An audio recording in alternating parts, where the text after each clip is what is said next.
And next, may we invite Mr. Kevin Yin, Head of CTO Office, Great China, Cisco Systems and Commissioner of IPv6 Forum, to share with us his opinions on transition strategy of IPv6.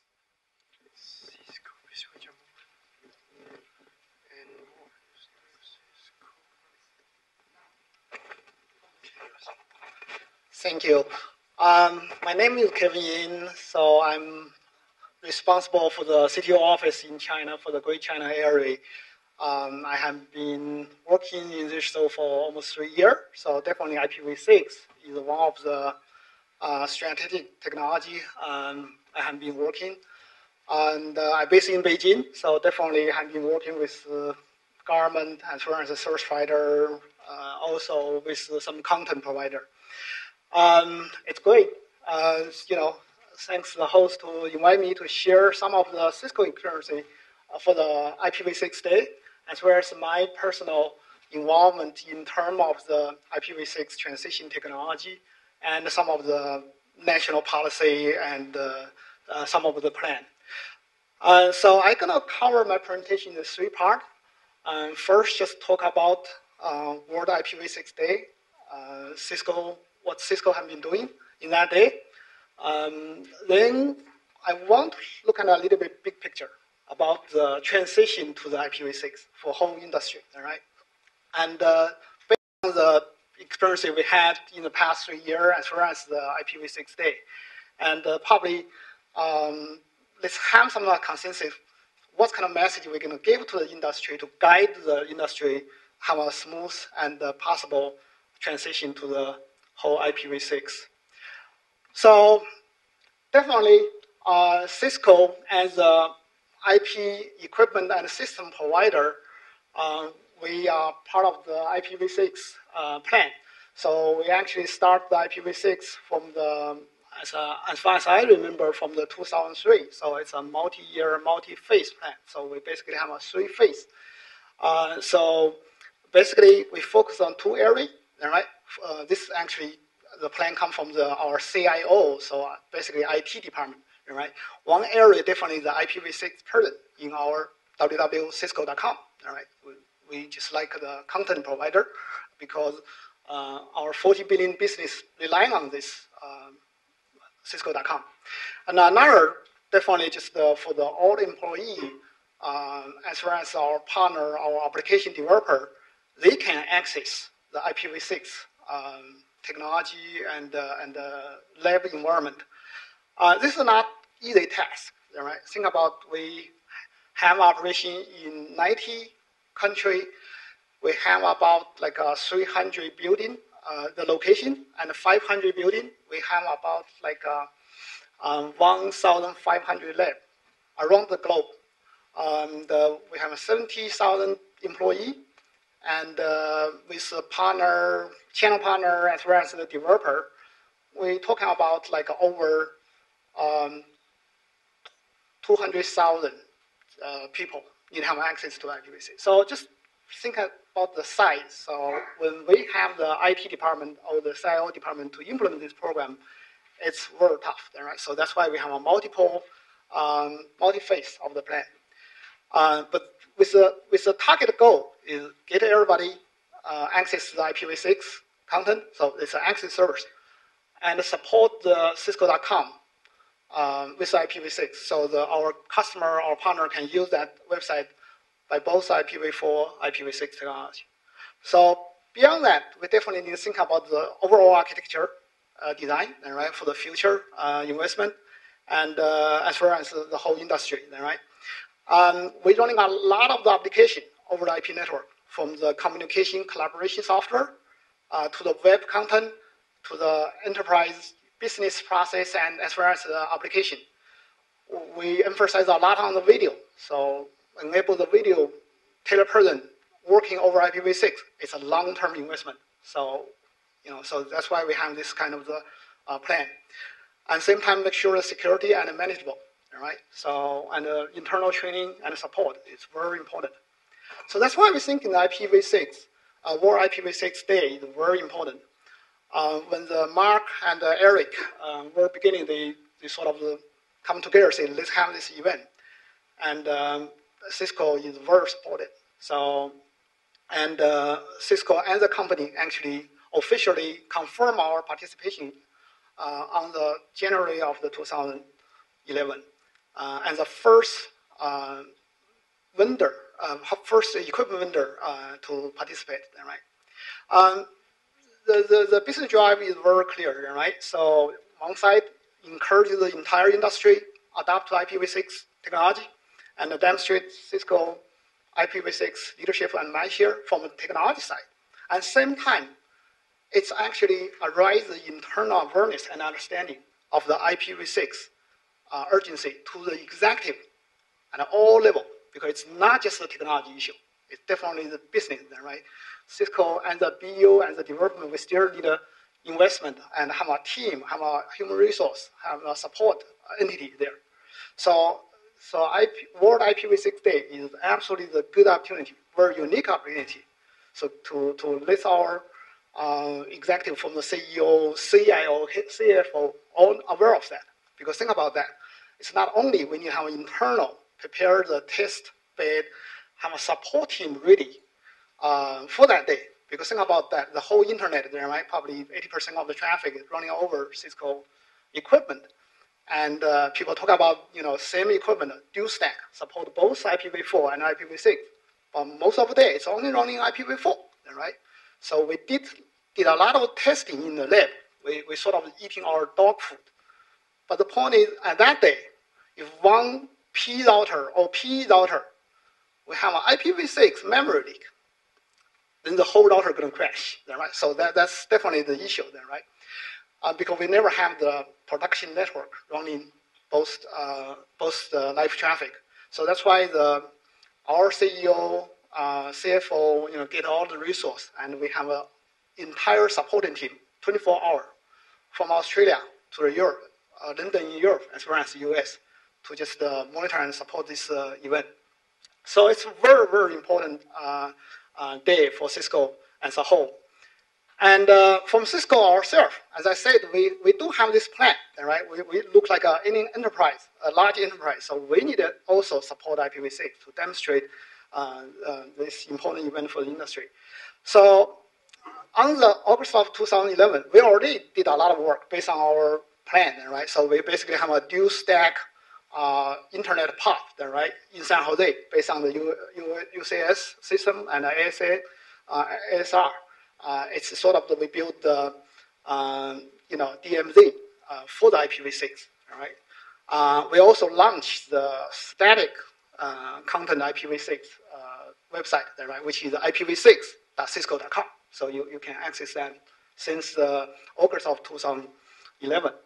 And after we commit, the business commit the World IPv6 Day on January of the 2011, so we definitely have a dedicated team, basically just build the solution and test the solution, and we basically need to design that, right? Because entire of the www.cisco.com need to support, IPv6 Day.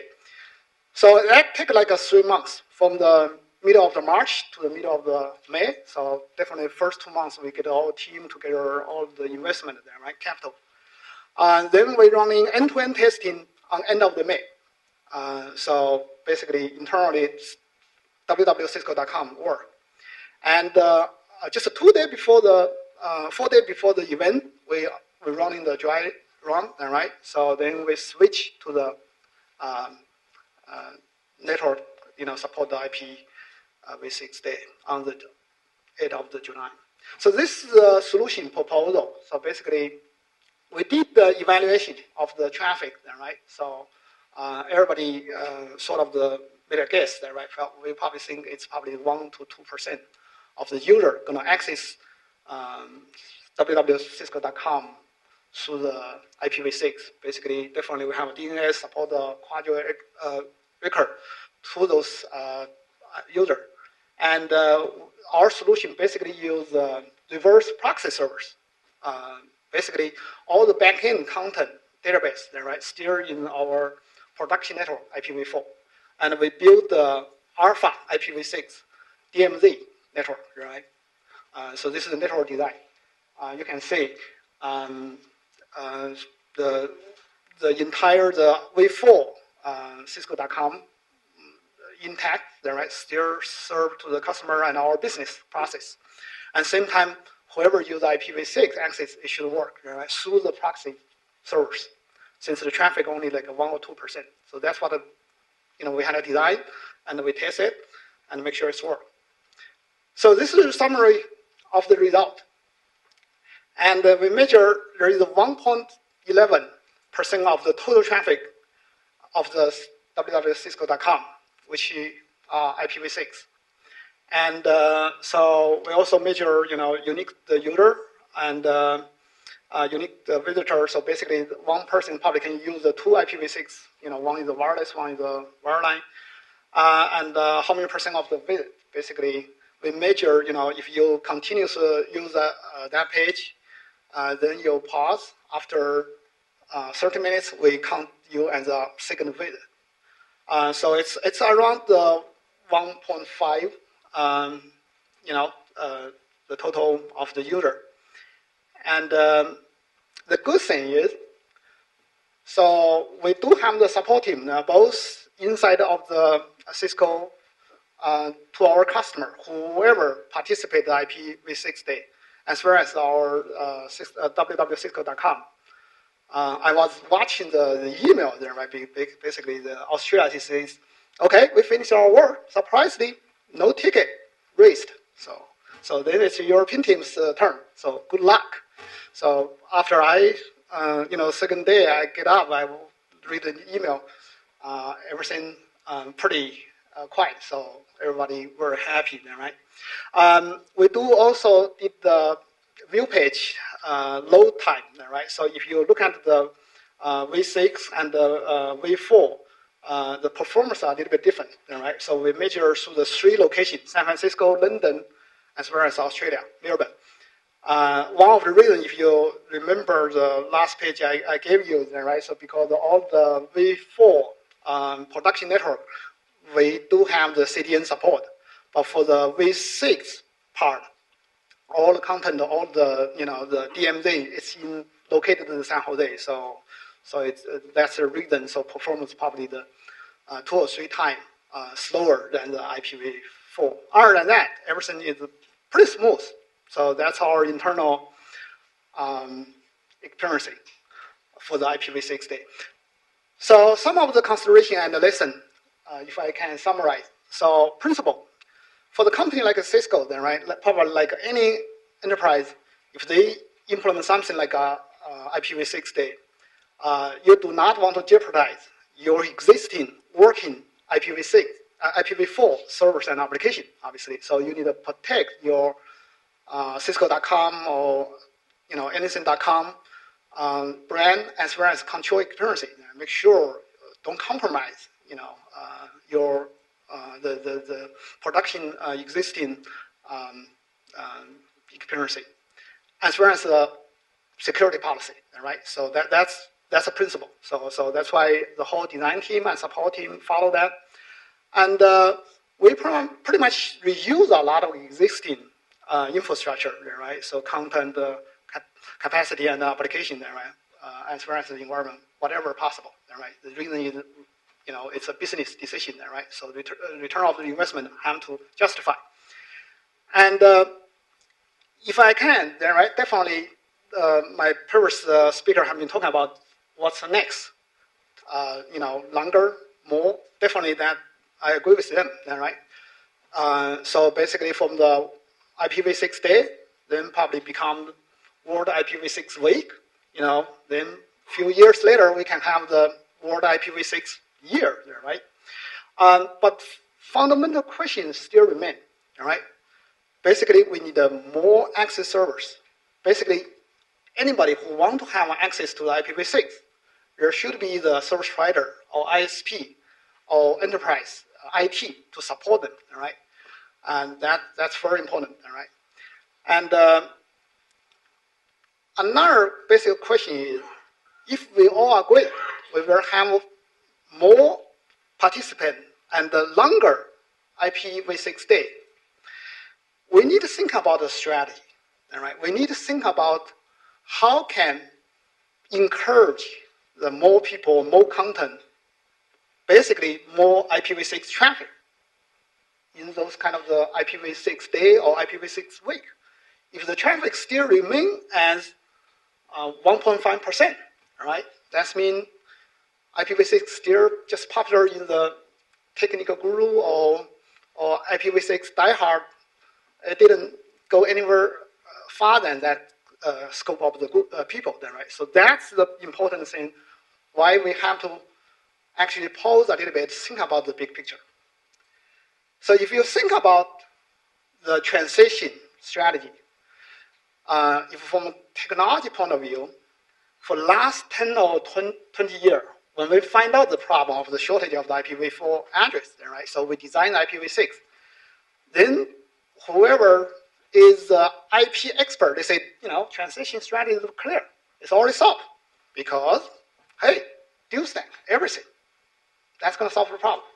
So this diagram shows that, right? We know internet as a universal language and one network platform going to tend to all areas, right? From the data, voice, video, mobile, internet scene, whatever, right? So the address is running out. But don't worry. So people are going to start to adopt IPv6 through the dual stack, right? So all the devices, sooner or later, support two protocols. One is IPv4, one is IPv6. Then to the day, we're almost running IPv4 address. Magically switch. Everybody on the dual protocol. Everything works. That is IP expert, technologist. They thinking this is a strategy. This is a big picture. So if you, even today, you ask the people, say, hey, I'm buying. I know the IPv6 is the future. So what I should do next? He probably going to say, dual stack, turn your IPv6 on. So because it's a very simple answer, all right? Because that answer probably don't cost you a lot of investment. Just turn that on. But in the reality, it seems doesn't work. Did it? Because if you look at that, in the real traffic, from the web page point of view, right? The Eric talked about the 0.3%, and definitely we see more traffic from the interconnection. It's probably the network. They did a lot of things there, but the point is, it didn't happen. So the dual stack, everything didn't happen. So right now we run into we're still in the 1%, less than 1%. So the strategy, we have to think in overall strategy, how to make a difference. What's the strategy? What's the technology? Or what kind of message we need to guide to industry to make a difference, to make the tipping point upward, right? Otherwise, even we have IPv6 day and IPv6 week, we probably still fail there if we don't solve that problem. So that's the thing we probably should, to put more thought. So I'm working as the head of the CTO office. I spend a lot of time to think about that thing, all right? So through the engagement of the industry as well as talking with technologists. So there's still a lot of the debate, even if you look at the industry. Right? People say, okay, IPv6 traffic probably will exist forever, never disappear. So there's no rush to go to IPv6, all right? And people say, we are not sure when we're going to have a migration or even transition, right? So we don't use that word. So you heard the people say, we probably use the word coexist, all right? So both V4, that's basically very conventional thought, right? So the hardware of IPv6 is running okay, we just continue running. Then we turn on IPv6, okay, coexist. We don't know when it's the transition. Let's market make a decision. So that's a lot of people mentality in that way. And a lot of people say because IPv4 is going to become very expensive. IPv6 is almost free, cheaper, all right? So, but my point is, if you think about the transition, if we know we're going to transition to the IPv6 someday, the tipping point is we need the content provider lead that. The chicken and egg, the Eric talked about. So that's why the Google, Yahoo, they did a great thing, all right? So they stand up, say, we're going to enable our website IPv6. And so the industry say, oh, so then we should probably provide the IPv6 connect service to my subscriber, right? And but the key message I have here is probably IPv6 enable is not enough. So I remember the Eric and the Cisco fellow, the Mark Tony, when they start this IPv6 day, Mark Tony basically challenging the Google, say, hey, we didn't go to the IPv6 because content provider didn't move. Can you do it? So Eric, 3 years ago, they have a 20% project, so they make a huge difference. I think one step further, probably we still need to challenge the content provider. Not only IPv6 enable, because enable means I have the content which is IPv4 support. I also turn on IPv6, so both sides work. And I think the next challenging question is, that's probably not enough. Because just as I said, dual stack strategy, sometimes it's based on volunteer base, right? It's based on the self-discipline. If I'm a good citizen, okay, I invest, I have put all the resources together and doing that. But we still rely on the one side, IPv4 work. So if that's continue to be a case, some people say, I will lay it down, just wait and see. So you still cannot move the whole industry move to one upward direction. And even if I agree, there is a pioneer who did the IPv6 only traffic or only content or only application. So if you keep them alone as an island, they will not survive. So we need the IPv6 internet, interconnect with IPv4 internet. It should be one internet for one world. That's a key thinking point. And a lot of people debate say, oh, it's not about the technology, two different protocols, incompatible with each other. It's actually a business issue. It's just you don't have the justification for investment. It's because it's no free lunch. So we have to pay attention to those kind of arguments because in the end of the day, the business decision, people need to make a decision, invest the money to buy equipment, to have the resource and to keep all the engineer training in IPv6.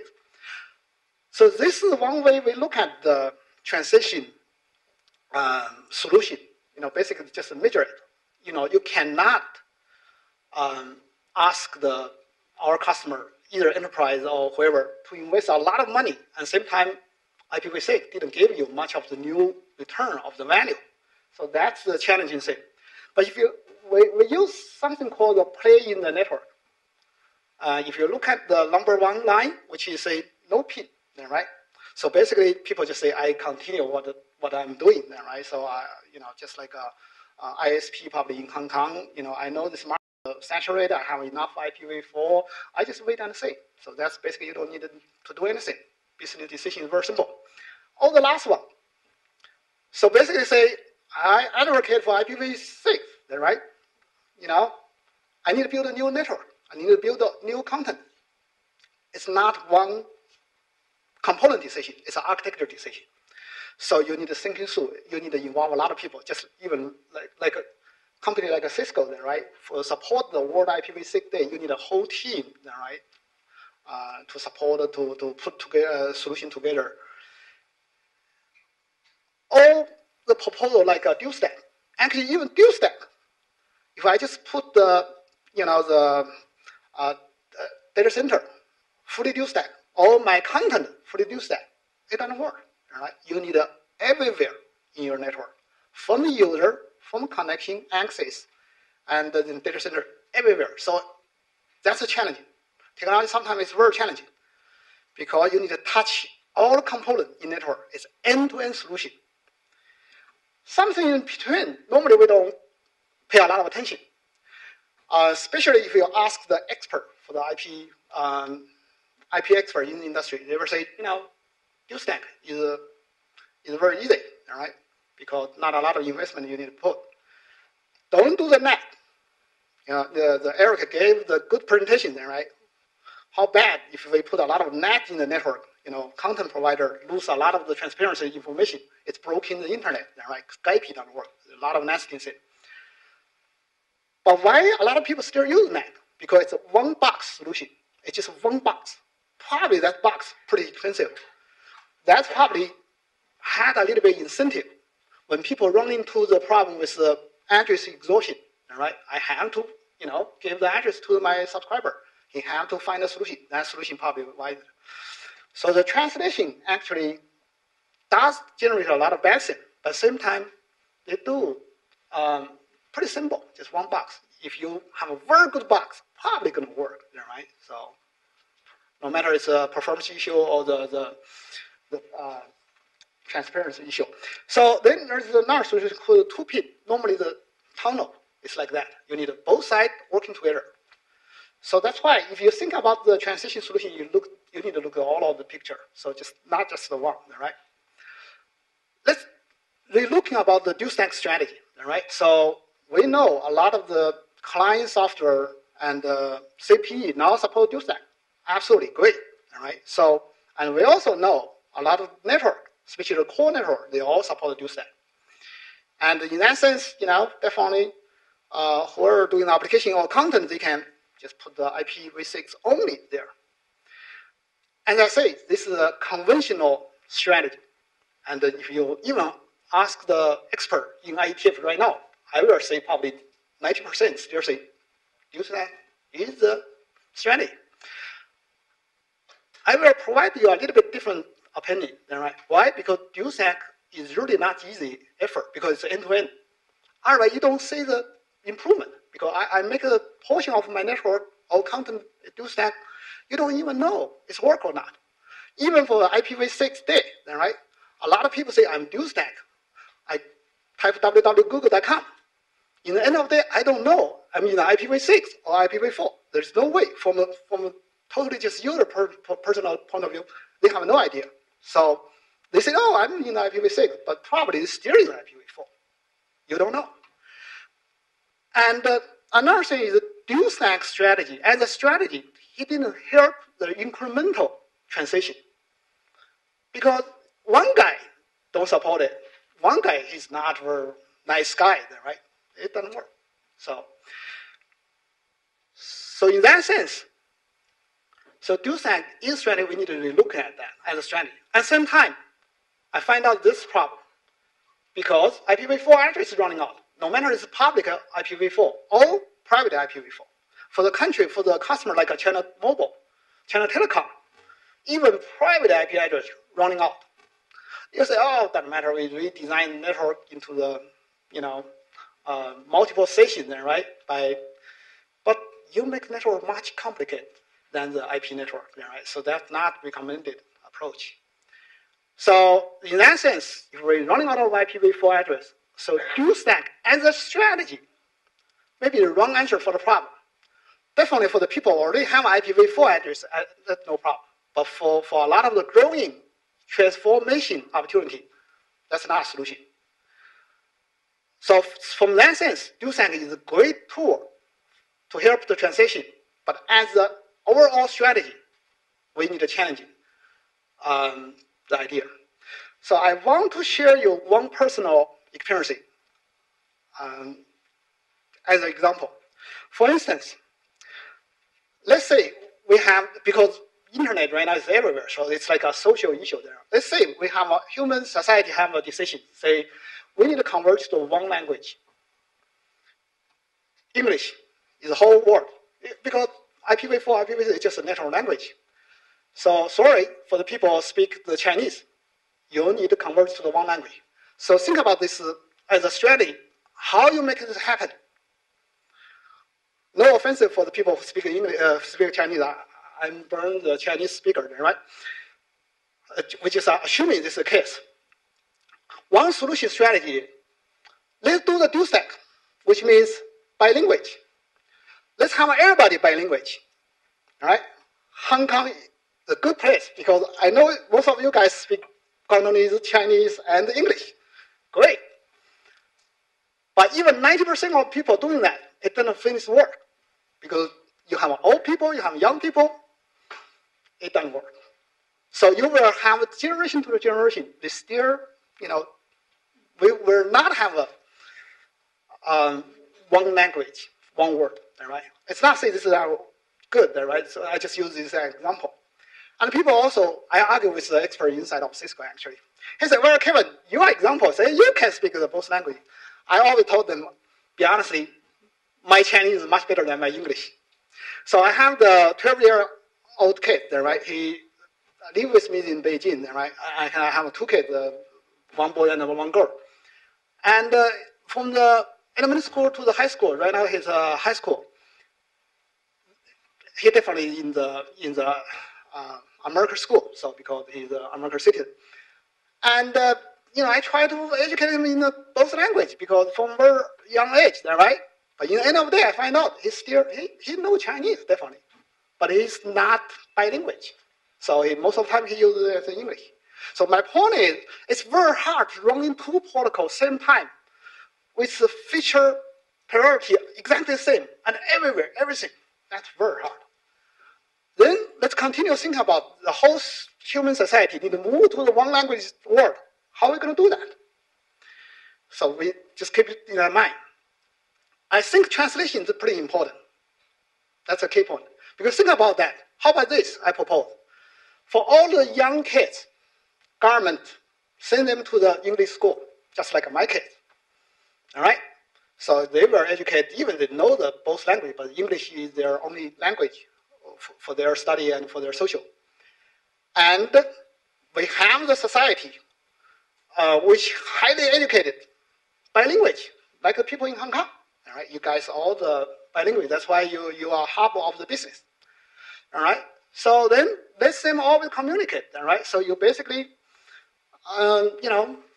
it's still one word. I will guarantee you, after one generation, it's very easy. That one generation, there is a possibility we all speak one language. Probably wrong example, but just give you a thought. Because I want to say why sometimes even help the go to the IPv6, probably NAT is not the bad thing, right? Because, as I said, we need to have an IPv6 only traffic. That means we need to have an IPv6 only content. Otherwise, there's no incremental transition. Because just like my kid, they're all bilingual, in the end of the day, he still just use the one language he likes. So the whole society don't go the one direction incrementally. So we need the V4 to the V6 NAT. Because in that way, we can have an IPv6 only content. We also need a V6 to the V4 NAT. Because without that, we cannot ask the service provider to rolling out of the access network. All right? So that's the whole point. I want to claim, all right, like a Cisco, I'm not the NAT person, all right? I don't like the NAT. So, but in my home, I use that every day. So if the people say, why use the NAT? We know this causes problem. My answer always, I don't like a gasoline. It creates the pollution, but it's part of the society. So it just, if they improve the productivity, so in someday we probably use the green energy, all right? So in that sense, all right, so we know NAT broken the internet. But if we have the very good people, they can do very good translation, all right? So NAT, if you think of NAT, it's sort of a dual stack, right? It's just the base of the dual stack. It's not only in the network layer, they're also in the application layer. Probably not very scalable, just like a translator, right? It's not very scalable, right? We have a lot of the conference. The better everybody is bilingual.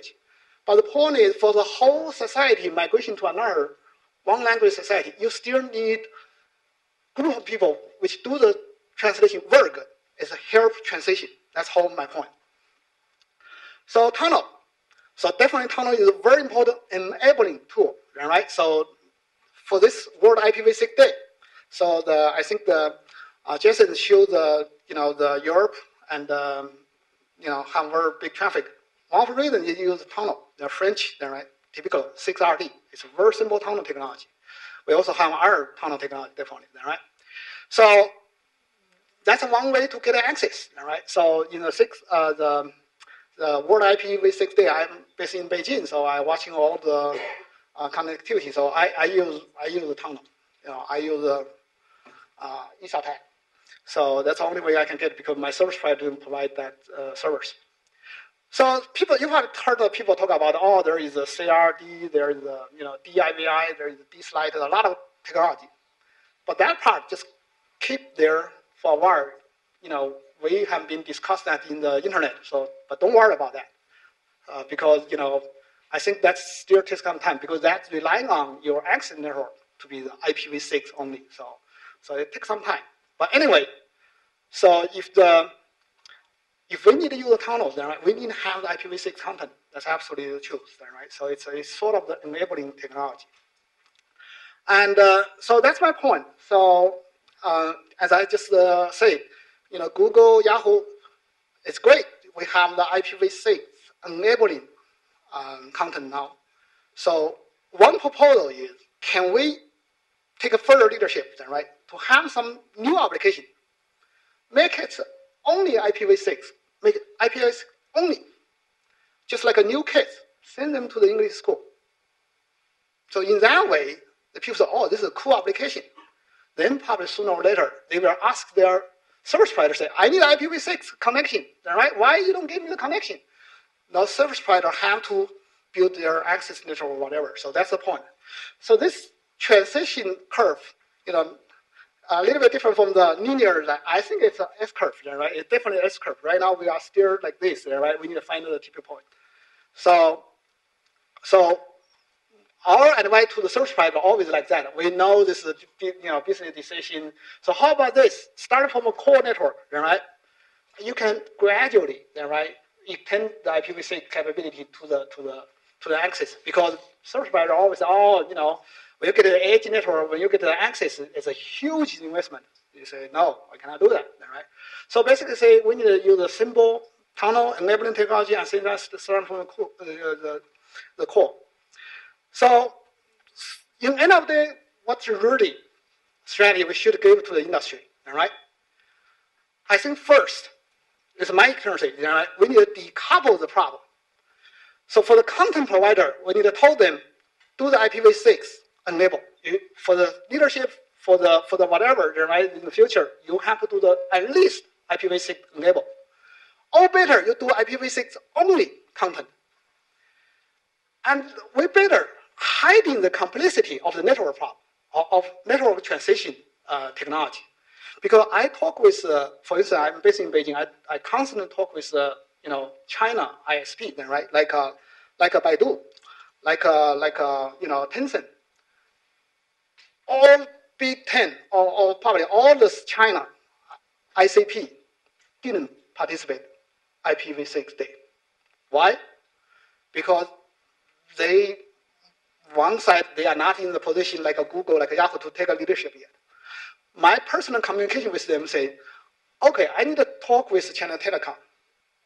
And China Telecom did a presentation, technical guy like me. We have this technology, this is NAT, this is 6RD, this is 4RD, It's very complicated. They say, come on, I will wait and see. That's a problem. So we need to decouple that. The network technology transition, we don't need to expose to the content provider. Content provider, IPv6 enable. All better. I talk with one of the largest game company in China. I say, let's make a deal. You do one new game, IPv6 only.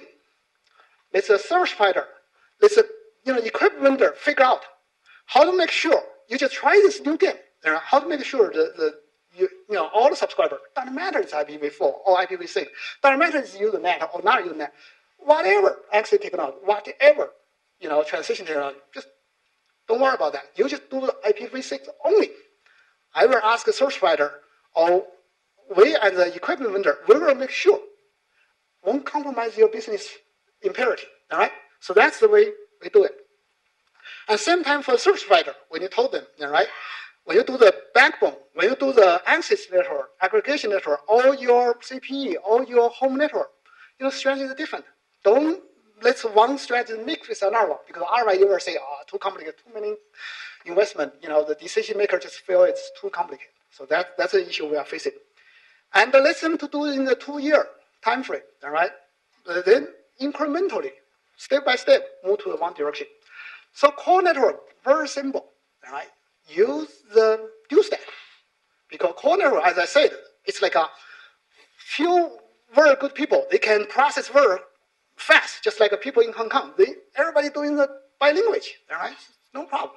But make sure they are high educated, high professional people, because one mistake, just like I said, the memory leak or whatever, right? You generate a bad image, not only for the IPv6 user, as well as for the IPv4 user, because it's one equipment. So you have to have a high quality stuff. And my point is, just as my first presenter talked about, CGN, carrier grade net, going to be in the network, inevitable. I agree with that. So don't worry about that, because that's carrier grade network also going to migration something to support enable IPv6. So for instance, a lot of the 6RD leverage that technology because they reduce their investment for IPv6, right? So because you just probably plug another car or something. So, and pay a little bit attention to the translator, because as I said, when we translate one language, you need to rely on a few very good people who do the translation. That's the only way. So I spend a lot of time working with a lot of research in China as well as IETF. So we have this RFC recently. Basically, just sort out all the scenario. Right? Some scenario translator work, some not. So RFC which is recently published, I'm co-author of that RFC. So my point is, as I said, if you have IPv6 only content, you need the network enable the translation capability. Basically, if I have one game which is IPv6 only, but make sure whoever wants to use that game, doesn't matter they are use IPv4 or IPv6 or NAT or 6RT, they can access the network. So in that sense, NAT 40.4.6 very important. Then people already know the IPv6, definitely get a much better experience. As Eric talked about, if you have a NAT, you will have this little problem. Doesn't matter, right? So if you have the new content, it's an IPv6 only. For all IPv6 users, they have a better experience. But V4 people, they also say, it's cool, but I have some problem. Let them complain to the service provider. I know some of my customer sitting there also, PCCW, right? So it's not the service provider, I think they are first in the line to feel the pain because they are lacking of the address there, right? But they need to justify their investment. So that's so China, they propose a dual IVI, also give some attention. Basically, both of those technology is a stateless, right, tunnel, and dual stack light is a stateful technology. So I think that part probably take a little bit more time because that's relying on the access network is fully implement IPv6 only. So we let the research and technologists work on that. So don't worry about that. So and the path, if you look at the S-curve, right, that's probably occurred in the later station of the S-curve. So let's summarize my presentation. Why we need to be thinking about the IPv6 transition technology now, strategy now? Because running out of address. And our old strategy, everybody talking about the old strategy, IPv6, dual stack, it doesn't work. Especially for the country who already don't have IPv4 address. For the people, for the ICP who have IPv4, no problem. But for the country like India and China, right, their service provider huge. Even the private IP address is going to be running out. It doesn't work. All right, we need to have a new strategy. The goal of the transition is provide IPv6 servers. It's better IPv6 only servers. It's hard to ask the Google or Yahoo. You just turn your all content into the IPv6 only. It doesn't make a business sense. But one of them, start with one of them, probably new one, all right? Probably can encourage a lot of people migration to the IPv6. At the same time, you need to sustain the IPv4 servers. And my experience is when you talk with the ICP, ISP, you need to decouple the strategy. Don't confuse them. If the whole industry says this is, there's a lot of investment, a lot of the fog, right? That confused a lot of people. We need to have the very critical, very clear and crystal message to ICP, ISP. That's why this Cisco day, this IPv6 day or IPv6 week, very important. And the carrier grenade is bad. It's not something we like, but it's not just for the IPv4 to IPv6, IPv4 to IPv6.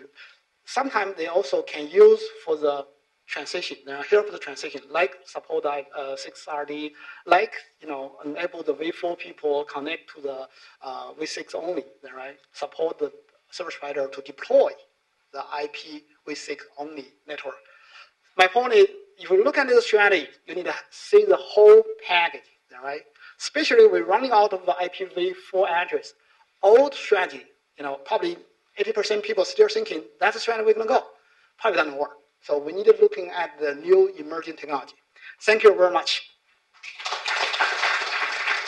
Thank you very much, Kevin. And once again, we would like to thank all our honorable guests for giving us such amazing speeches. Please give them a round of applause.